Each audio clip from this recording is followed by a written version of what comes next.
Hello guys, welcome back to my channel. Today episode guys, gagawa tayo ng atayip cheese.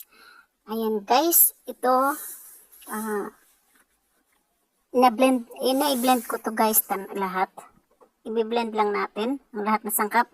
Ilalagay ko na lang guys sa comment section. Ito nga pala guys ang tinatawag na tayo. Ayan, na-blend lahat. Tapos, yun, magpa-fry tayo without oil. Ayan guys, parang pancake siya. At napaka-lambot niya guys. Ito guys, pwede natin to siyang palamanan ng cream with cashew and honey guys, or sugar syrup. Ayan. Ito guys, ibinalot ng cheese. Akawi cheese. Ayan.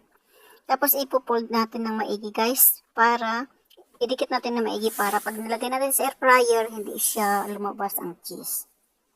Ayan, ipabrush natin ang butter. At siyempre guys, papainitin natin ang air fryer.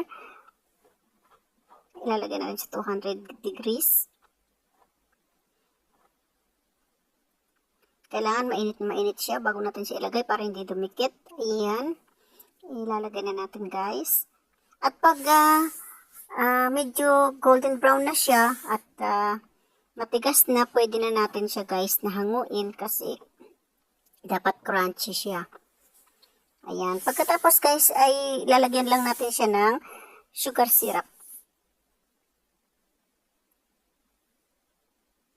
Ayan, air fryer natin.